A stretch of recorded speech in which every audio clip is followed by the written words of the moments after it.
Coming up on this edition of the Die Hard Den podcast, Seany J and I take a look at the Lions wide receiver group. Then we play another rousing round of hell yeah or hell nah. And we take a look at the Lions offensive guards to see who will be the starting two. All this and more coming up on this edition of the Die Hard Den podcast. Watch out. Here comes that roar.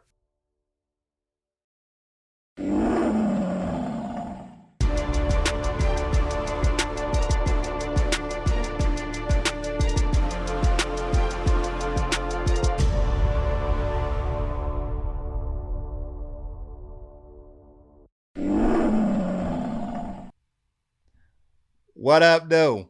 This is Kurt Steele, and welcome to the Die Hard Den podcast. And as always, I'm with my man, Seany J. Good morning, good people. It's a little chilly here in Michigan for this time of year. Hey, it's good to be back. Well, first thing I want to do is I want to thank the guys that came on our last show, Jeremy Reisman of Pride of Detroit, Michael Jones of OMG It's Lions Talk, and last but certainly not least, Eric Slitt of LionsWire.com and USA Today. So we appreciate them coming on for that much needed conversation. But hey, as we always do at this time, it is time to tell me something good. And first things first, my man Seany J, the Lions have actually opened Allen Park to limited personnel. That's a good sign that football may be upon us. Yes, it is. Yes, it is. I hope everything goes well. But, you know, I don't be for example around the parade. Mm-hmm. I read something that in college football, several Alabama and University of Houston players tested positive for COVID-19. Mm-hmm. Does that bother you? That, you know, will the season be canceled? What's going on? I think that the NFL is a little different than college. You think about the amount of people that's around college football. You think of how big their teams are. You know, they carry over 100 players. And then you have the student body where the NFL can be more controlled. You know, think about they can lock them down, individuals down to their facilities, and then they can get people, you know, in quarantine faster and get them back, you know, faster than a college can. Or college, you have, you know, a campus where you have, you know, extra students there. So football, you know, you can limit the personnel. The NFL, you can limit the personnel that's there at your facilities. So that doesn't bother me at all. All right. So, and then next up, one thing where a lot of fans were kind of trolling him, but Kerryon Johnson's comments about working with DeAndre Swift, you know, that's a big deal. You know, the veteran, he hasn't been in the league that long, but he welcomes, and he was actually excited to see the Lions draft Swift. He watched him play while he was at Auburn in the SEC, and then watched them play against the Georgia Bulldogs, and he watched Swift, and he said that guy's lightning in a bottle. So it's good to see his positive attitude towards working with Swift. Yes, it is. I put a post in our group. You probably saw it. Will Kerryon be the odd man out if he's outplayed by other guys like both Scarborough, Swift, and Ty Johnson, as well as Jason Huntley? Well, is there any possibility that Kerryon will even make the team? Nah, Kerryon's going to make the team, man. I think that Kerryon's going to start the season as a starting running back with Swift probably the number 2 on the depth chart.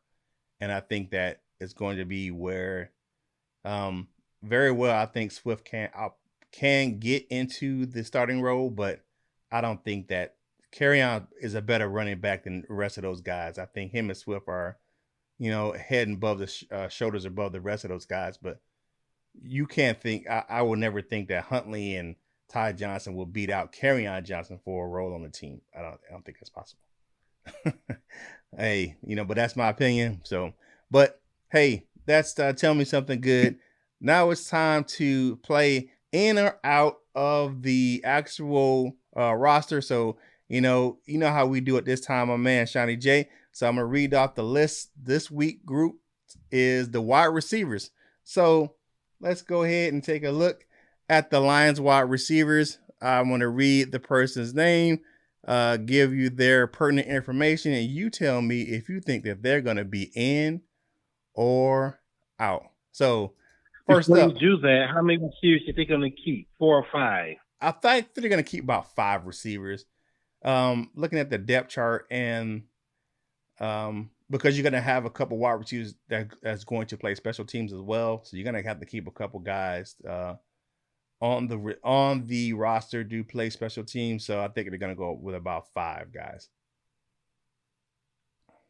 All right. So first up, wide receiver Geronimo Allison. He is the Lions' big time, I guess, free agent pickup in for wide receivers. 6'3", 202. Geronimo Allison, in or out? I'm on the fence with this guy, 50-50, because there's other guys, there's 3 guys definitely on the team. You'll get to them. Mm-hmm. So at least only 2 spots. So I'm 50-50 on Allison. So the jury's out. All right, jury's out for you. I think he's going to be in. I think the Lions kind of spent a little more cash on him. He has some good size, speed. The camp is going to be a big reason that he makes the camp if he does good in the camp and catching passes from Matthew Stafford. All right, next up, Danny Amendola, 5'11", 185. I think I'm gonna go first on him. I think he's in. There's no doubt that he's in on the team. Definitely in, no question. That's one of the guys who's in for sure. All right. Next guy up, Victor Bolden, 5'8", 175.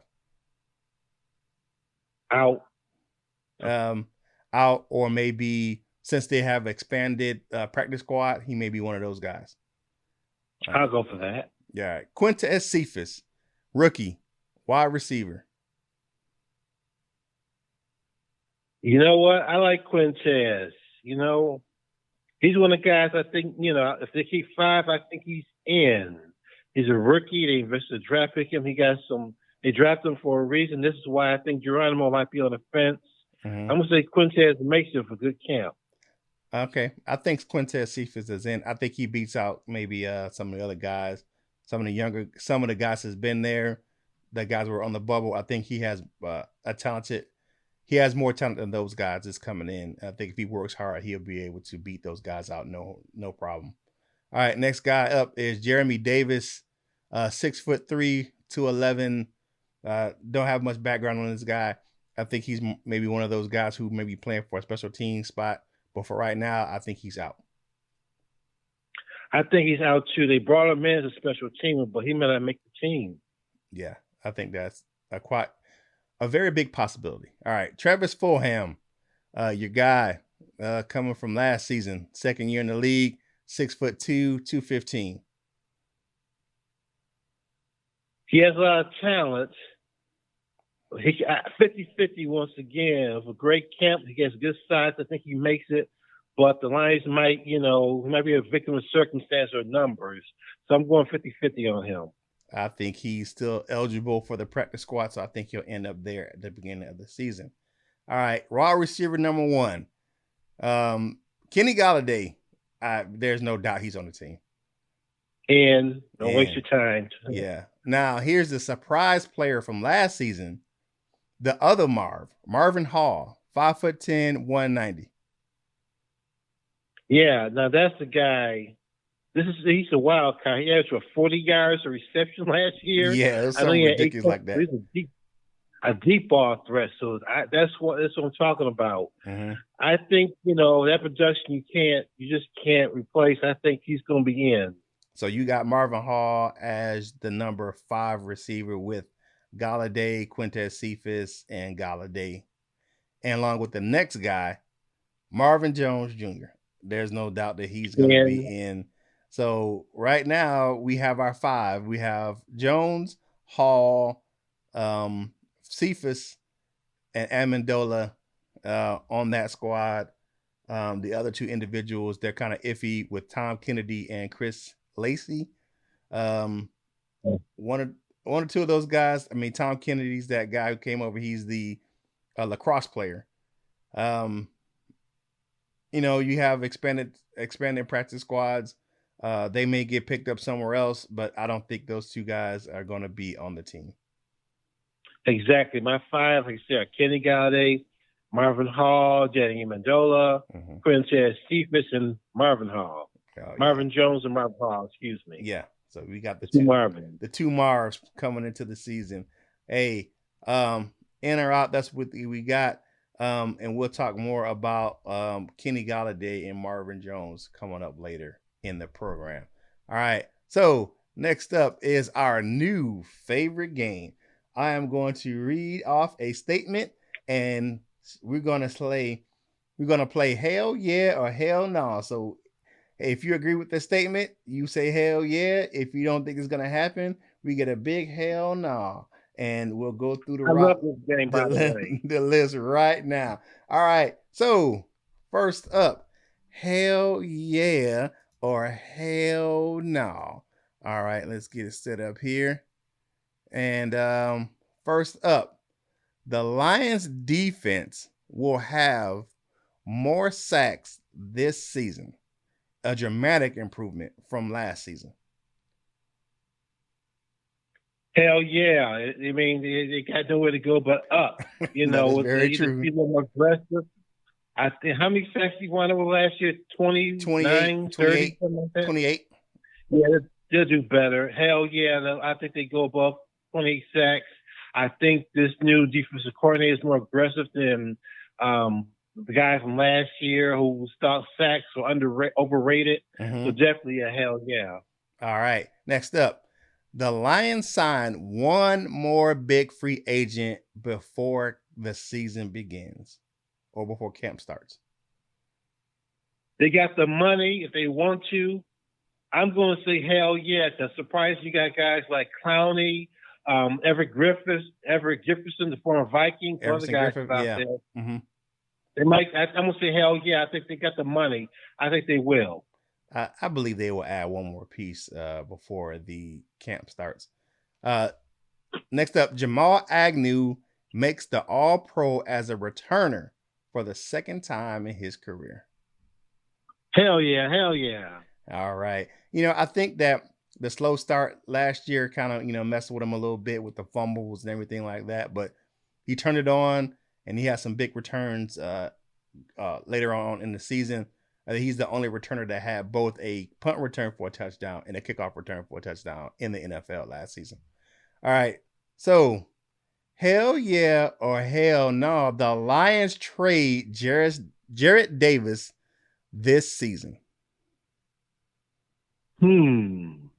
That's a head scratcher. I think if the new guys, they brought in like from Kansas City and a couple other guys, they Reggie play Ragland. well. Yes, guys like Mm-hmm. that. I'll say hell yeah. Only if the other guys, once again, it's like a carry guy question. If the other guys outplay them and make them expendable, that's why I say about carry on. That's why I say about Jared Davis too. Right. We talked about this before. I mean, if you didn't know, Jared Davis transformed his body. I mean, he's looking like an action figure. Kind of like that. I mean, that he used that same trainer that Christian Jones and Zach Zenner used a few years ago to kind of get their bodies into shape. I'm going to say hell no. Nah. I think they're going to keep him Right. I around. like Jared. I really like Jared though, but Yeah. we'll see what I happens mean, in camp. we'll see. All right. Next up, Matthew Stafford will get sacked less than 20 times this season. Hell yeah or Hell hell. yeah. So hell Hell yeah. yeah. Yes, he will get sacked less than 20 times. I think, once again, can't get any worse than it last season. Stay to the pass rush. So I think the Lions mix improvements on both sides of the lines. Right. I understand what you're saying. I think that's a hell yeah myself again. I think the Lions will improve on the offensive line.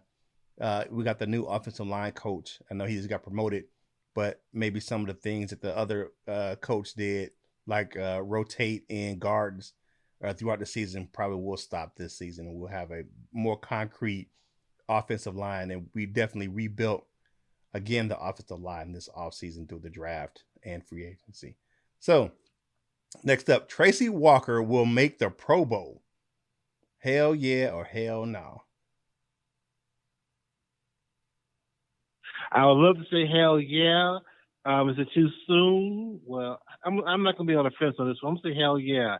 He got the talent, got the skills. I think he will. I think that I think he has some help now back there with Harmon coming over from the Patriots. I think he has some help, and I think even with Curse, I think even though he's a special teamer, I think he can help back there in the secondary as well. Play that kind of filler role, with a rotation back there with the safeties. So I think that hell yeah, Tracy Walker will make the Pro Bowl this season. All right, the Lions will sweep the Bears and the Vikings this season. Hell yeah or hell no. Hell yeah, throwing the Packers too. 6-0, baby. 6-0 in the NFC North for Seany J. I say that they will sweep the Bears and the Vikings this season. Um, I think they might split with the Packers this year. All right. And the last one, the Fords will sell the team if the Lions have another losing season. I speak for the entire Lion Nation when I say, hell yeah, they've been begging to sell a team for years. And I don't know, Martha passed away. I'm not wishing this on anybody. Mm-hmm. But we think Billy, the son, will take over the team and be a better owner than his parents were. Mm-hmm. I don't know. I just you look at the Lions as an organization since the Fords have taken over. I mean, uh, it's one of those things where you have to say, um, for the fans of the team and for the city of Detroit, it may be time for the Fords to move on from owning the team if they cannot put a winning product on the field. The NFL is set up for parity. I mean, that's why the lower draft the excuse me the draft picks go to the teams with a losing record.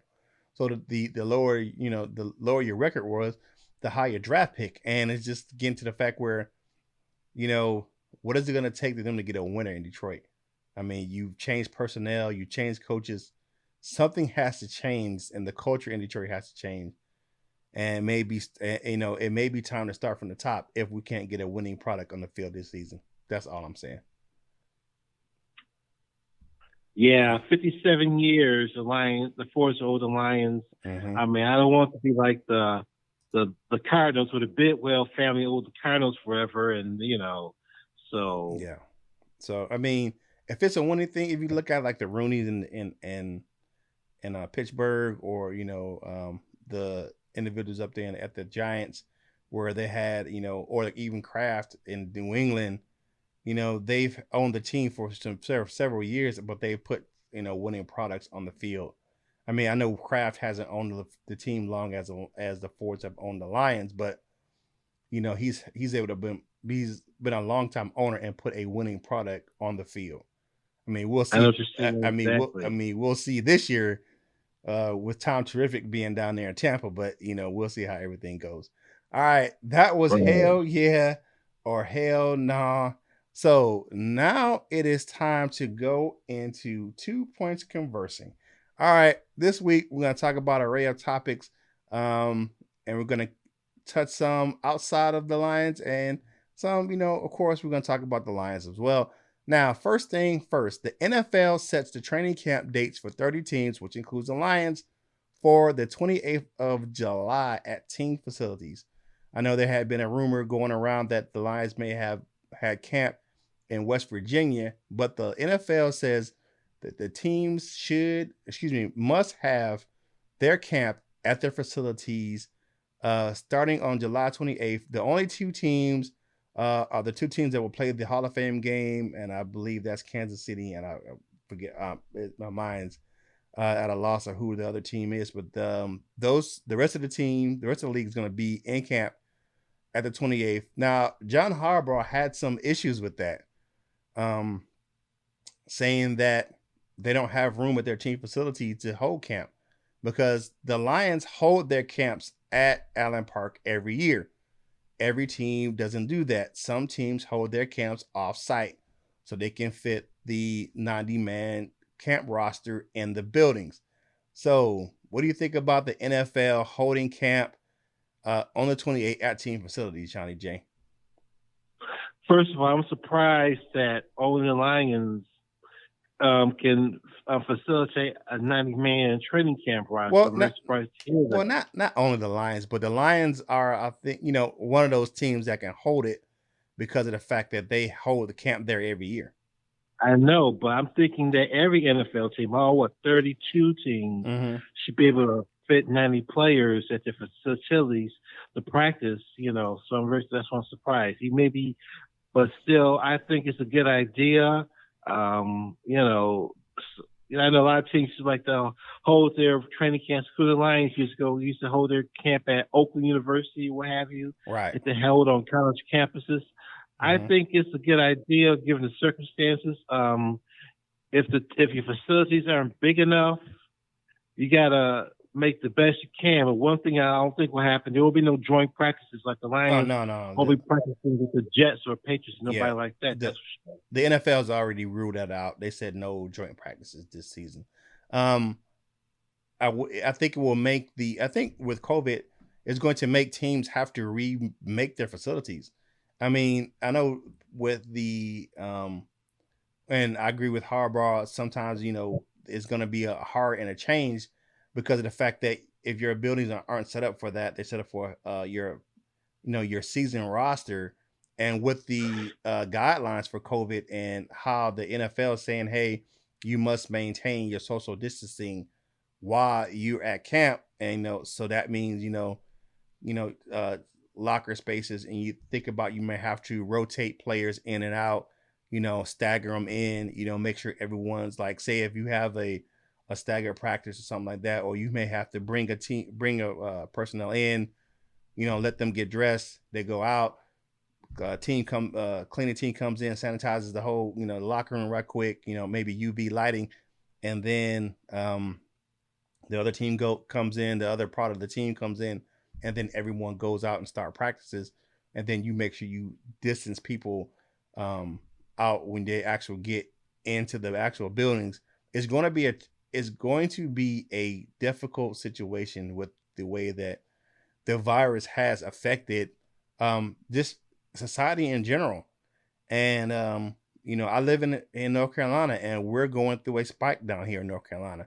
North Carolina, South Carolina, Texas.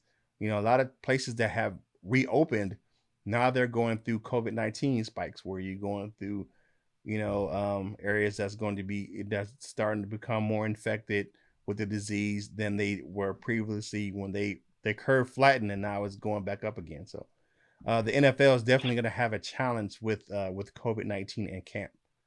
But I think they can do it. I think that they can get it where they can isolate their players, and as long as they're keeping the minimal foot traffic in from outsiders, and do random, testing pretty much every day, uh, is going to be a way that they can start the football on time. And again, we got to say this: COVID-19. Mm-hmm. Like I said, a lot of things are reopening, and people are begging to reopen, get back to normal life and Mm-hmm. work. It begs the question: what's causing this COVID-19? It's more just a virus from Wuhan, China. I mean, it's over the world. We see like the two people get together, bam, catch COVID-19. Yeah, What's really causing it? I mean, the scientists haven't really caught as far as like how tracing is done, and how they can making sure that excuse me how they can make sure that people are isolated properly, so they're tracing and testing and coming up with some kind of vaccine, or some kind of treatment for it, where we can get a hold of this thing. It's still up in the air. I just think that it's one of those things where to be honest with you, I think something was like this was well going to happen, and I don't think that everyone was as ready as they thought they were. You know what I'm saying? Like people, you some I think excuse me, something like this, you can plan for it, but you really can't because it's so unknown. You really can't have a definitive plan to attack it until it actually happens. You know what I'm saying? Like you can plan for it, Right. but with all the unknowns, you're not going to be able to really plan, be prepared until something like that happens. But moving on. All right. So let's get back to the Lions. Okay. So PFF says that our two wide receivers, Kenny Galladay and Marvin Jones Jr., will be a top 5 receiving duo coming into the 2020 season. So they're predicting them to be a top 5 wide receiver duo in the upcoming year. I agree with that. I thought they were that, the last couple of years since Kenny joined the team and became a elite receiver. Mm-hmm. I agree with that. I think hopefully it's the 2020 season and Stafford will be back. Mm-hmm. I mean, we got one of the top 5 receiving duels in the league, and plus, I think we've got a stronger running game. So the Lions' offense has the potential to be awesome. Yeah, it does. I have to agree with that. Looking at Galladay really came into his own. I mean, the way he can, high point the ball, his hands, his catch radius is ridiculous. And then Marvin Jones, working his way back in. I saw, I've been looking at his Instagram account, seeing him working out and then working out with the young man Cephas out there in California. If you look at the way Jones is training, if he's healthy, he's ready to get the season started. He built himself one of those training hills at his house, and he built a sand pit where he runs through. And really, sand is a really sand is a good way to toughen your legs. Makes those legs muscle strong. So I think that Marvin Jones is going to be um, going back to his first couple years in Detroit where he was really a standout receiver. All right. Yes, I would love to see that. Yeah. So next up, your boy. Now this happened a few weeks ago, and it's kind of died down a little bit, but we're gonna talk about it right quick. What do you think about Jamal Agnew coming over to the offense? Peter King from the from NFL, I think NFL.com or no, excuse me, Pro Football Talk, said when he was in the virtual meeting with the Lions that he saw Jamal Agnew participating in the wide receiver group. So what do you think about Jamal Agnew joining the wide receivers? I think it's like in college football. He's not one position. He's listed as an athlete. He Mm-hmm. can play anywhere on the field. He can play on offense, defense, and special teams. I think the Lions is a guy. He has great speed. He's a good talent, great talented player. I think the Lions should find a spot for him to use him anywhere on the field in any situation, be it a punt return, Mm-hmm. be a receiver, or be a defensive back. I was hoping by now he'll be like that a Deion Sanders type defensive back, good returner Yeah, and defensive back. I, But I I think his size kind of holds him a little handicapped. I think that I spoke about this before. I welcomed him on the offensive side of the ball. I think that his speed is an asset on the offensive side of the ball. So I like the possibility of Jamal Agnew coming over to play wide receiver. All right, switching over to defense for a second. Deshaun Hand will play better this year, and he will return to his rookie season form.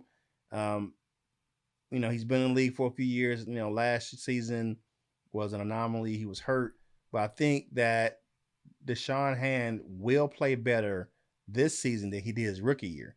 So, what do you think about Hand coming into the season? I agree. I really like him, but once again, you gotta stay healthy. He's talented.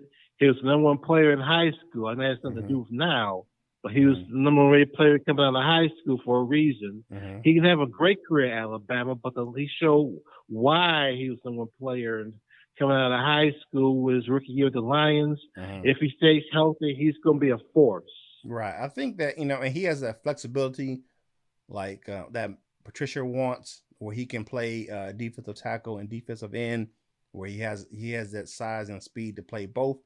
So I think that's one of the reasons why that the Lions really didn't go out and sign uh, another defensive tackle, where they already had a guy on the roster that was good enough to play and good enough to start. And that's one of the reasons they probably let Ashawn Robinson walk. I Right. mean, so all right. So last thing we're gonna finish up with on 2 points conversion this week. Let's talk about the offensive guards. All right, so we're gonna look at the offensive guards. I'm gonna read off them, and then what we're gonna do, Seany J, you're gonna tell me who your starting two is and why, and I'm gonna tell you who my two starting guys are and why at offensive guard. All right. So I'm gonna read the names off, and then at the end we're gonna go and say who do we think is gonna start for the team. So we have Caleb Bennock, and he is a 6'5", 305 guard, 25 years of age. Then we have Bo Benswassel, uh, big guy, 6'6", 324 years old. Joe Dahl, 6'4", 310. Josh Garnett, and that's the guy we got in free agency coming over from the San Francisco 49ers, former first round pick, 6'5", 305. And then we got the veteran Kenny Wiggins, 6'6", 315. And then we have the two rookies. We got Jonah Jackson coming in and Logan Stenberg. So, with your head and not your heart, who do you think is going to be the two starting offensive guards for the Lions this season? I said this before. I'm gonna stick with it until I'm proven wrong. Uh-huh. I gotta go with my boy Bo at right guard. Once again, the number one run blocker come out of college football. A shocker he wasn't even drafted. And I really like what I was seeing and read about this year's rookie, not Jonah Jackson, but the other one, Logan Stenberg. Big, nasty, bad attitude. Want to try to hurt somebody out there. I think those will be my two starting guards. Two young, hungry, big guys will start a guard for the Lions.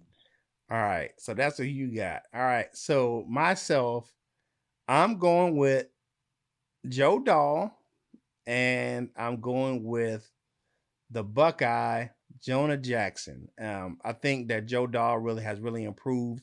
I think Kenny Wiggins is more of a backup offensive guard, and I like Jackson just because of the fact that I just think he's a nasty mauler himself, and I think he'll team well on the offensive line with his Buckeye running mate Tyler Decker. So those are my two guys. I think that Dahl has really worked his way into the starting lineup, and I think that Jackson has potential to be an All-Pro offensive guard.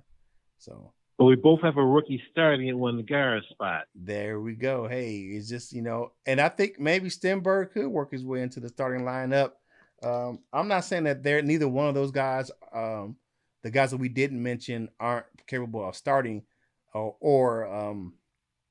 aren't talented. But I just think that those two guys, to me, are standout talents. That is just my opinion. So, all right. So that's what we have in 2 points conversing this week.